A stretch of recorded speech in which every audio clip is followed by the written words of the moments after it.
Hello students, welcome. আজকে আমরা একটা মজার পরীক্ষা করব, যে পরীক্ষায় প্রমাণিত হবে যে কোন কোন পদার্থের মধ্য দিয়ে তড়িৎ যায়। যে সমস্ত পদার্থের মধ্য দিয়ে সহজে তড়িৎ যায় তাদের আমরা সুপরিবাহী পদার্থ বলি। তো এটা করার জন্য আমরা কী কী নিয়েছি ভালো করে খেয়াল করে দেখো। একটা ব্যাটারি রয়েছে, 6 ভোল্টের ব্যাটারি, এর গায়ে লেখাও রয়েছে 6 ভোল্টের ব্যাটারি। আর আমি একটা এলইডি লাইট নিয়েছি, এলইডি বাল্ব মানে আলো নিয়েছি, যেটা কিনা ব্যাটারির সংযোগে জ্বলবে। তো দেখো, প্রথমে আমি এই প্লাস এবং মাইনাস তার দুটো জুড়ে দিয়ে দেখি কি হয়। আলো জ্বলছে, অর্থাৎ বোঝা যাচ্ছে তড়িৎ প্রবাহিত হচ্ছে। তারের মধ্য দিয়ে তড়িৎ প্রবাহিত হয়। তাহলে এই যে মুখটা খোলা, যেখানে আমি জুড়েছিলাম, এই যে মুখটা খোলা আছে, এই যে খোলা আছে, খুলে দিলে আর জ্বলছে না। এবারে দেখা যাক, আমি এখন এই দুটো খোলা মুখ বিভিন্ন পদার্থ দিয়ে জুড়বো। আমার সামনে অনেক কিছু আছে, তো যদি সেই পদার্থগুলোর মধ্য দিয়ে তড়িৎ যায়, তাহলে অতি অবশ্যই আমি বলতে পারবো যে হ্যাঁ, সেই পদার্থ তড়িতের সুপরিবাহী। তো প্রথমেই আমি এক টুকরো অ্যালুমিনিয়াম নিই। দেখো, অ্যালুমিনিয়াম তড়িতের সুপরিবাহী কিনা বোঝার চেষ্টা করি। এই অ্যালুমিনিয়ামের টুকরোটাকে একটা দিকে এই ধরলাম, আর একটা দিকে আমি তারটা লাগালাম, এবং দেখতে পাচ্ছি আমরা বাল্বটা জ্বলছে। তার মানে অ্যালুমিনিয়ামের টুকরো তড়িতের সুপরিবাহী। তাহলে অ্যালুমিনিয়াম তড়িতের সুপরিবাহী পদার্থ। এইবার আমরা দেখব যে এই কাঠ বা আইসক্রিমের যে কাঠি, এটা তড়িতের সুপরিবাহী কিনা।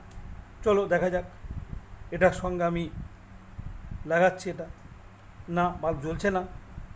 তার মানে বোঝা যাচ্ছে যে কাঠ তড়িতের সুপরিবাহী নয়। এবারে এই ব্লেডের টুকরোটা নেওয়া যাক। ব্লেড, দেখি এটা তড়িতের সুপরিবাহী কিনা। এই ব্লেডের টুকরোর এক প্রান্তে আমি তার লাগালাম, আর একটা প্রান্তে এই তারটা লাগালাম, এবং বাল্ব জ্বলে উঠল। তাহলে বোঝা গেল যে ব্লেডের টুকরোর মধ্য দিয়ে তড়িৎ প্রবাহিত হয়। এবারে এক খণ্ড লোহা নিই। একটা জিনিস দেখো কী সুন্দর লাগবে। এই লোহার খণ্ডটা লোহা দিয়ে তৈরি, এটা ইস্পাত দিয়ে তৈরি। দেখো, বাল্ব জ্বলছে। বাল্ব জ্বলছে মানে এটা প্রমাণিত হচ্ছে যে লোহার মধ্য দিয়েও তড়িৎ প্রবাহিত হয়। কিন্তু এই পেরেকটা লোহার তৈরি হওয়া সত্ত্বেও আমি যখন এর দুদিকে ধরছি, দেখো বাল্ব জ্বলছে না। কেন জ্বলছে না? তার কারণটা কি? তার কারণ লোহার গায়ে মরচে পড়ে গেছে। মরচে তড়িতের কুপরিবাহী। এবার একটা দারুণ জিনিস দেখো, মজা দেখো। আমি একটু ব্লেড দিয়ে এই মরচে চেঁচে তুলে দিই। এই যে মরচেটা আমি একটু চেঁচে তুলে দিচ্ছি ব্লেড দিয়ে।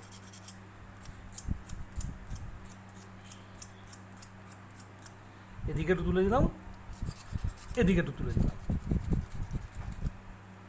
দেখো এবার কি মজাটা হয়। দেখো, যেখানে মরচে তুলে দিয়েছি সেই জায়গায় আমি তারটাকে লাগানোর চেষ্টা করছি। দেখেছো? তাহলে একটু আগে এই ব্লেডেই জ্বলছিল না, এই পেরেকে জ্বলছিল না, কিন্তু এখন জ্বলছে।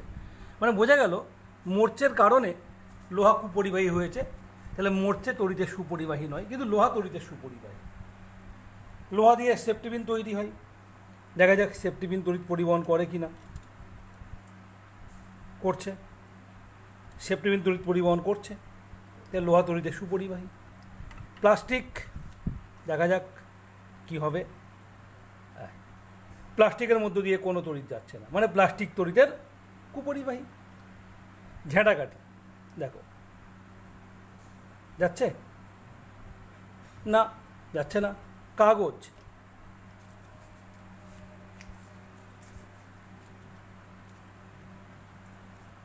কাগজ না, তড়িৎ যাচ্ছে না।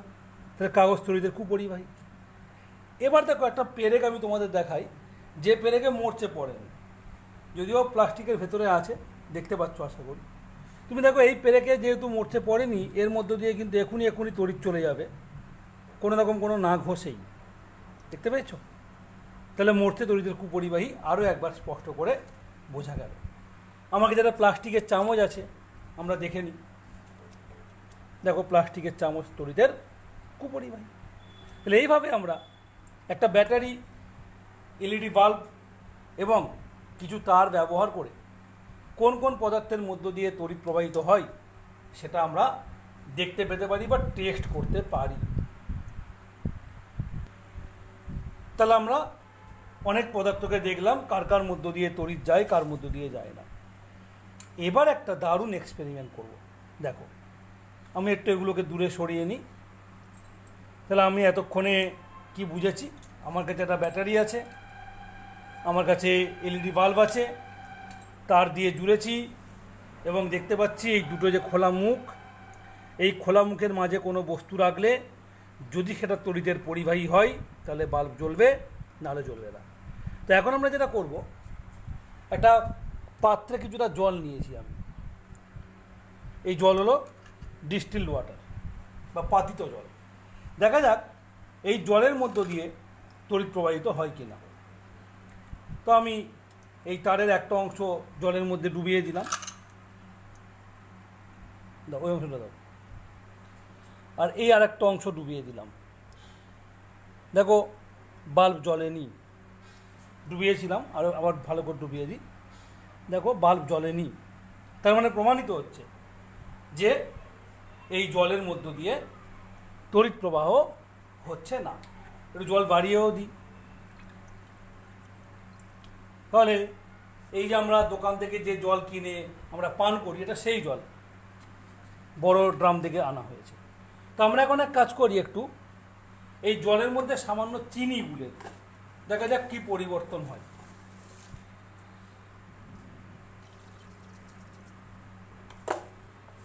তো আমরা কিছুটা চিনি জলের মধ্যে দিলাম, একটু গুলে নেব, দেখা যাক চিনির যে জলীয় দ্রবণটা তৈরি হবে, চিনির সেই জলীয় দ্রবণটা তড়িৎ পরিবহন করতে পারে কিনা।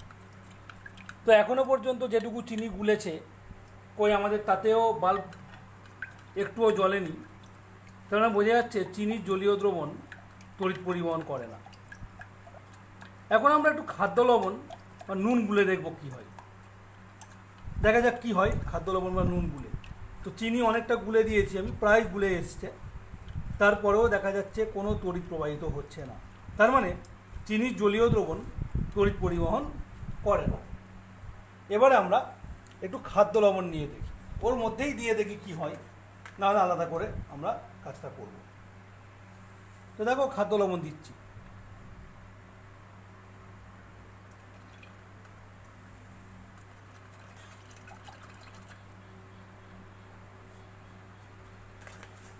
ভালো করে খেয়াল করো কি হচ্ছে। বাল্বগুলো জ্বলে উঠছে আস্তে আস্তে। তার মানে কি খাদ্য লবণের জলীয় দ্রবণ তড়িৎ পরিবহন করে। আর একটু বেশি করে আমি লবণ দিয়ে দিই, দেখা যাক কী হয়। আর একটু বেশি করে লবণ আমরা গুলে দিচ্ছি এবং আমরা স্পষ্ট করে দেখতে পাচ্ছি যে এই বাল্বগুলো বেশ জোরে জ্বলে উঠছে।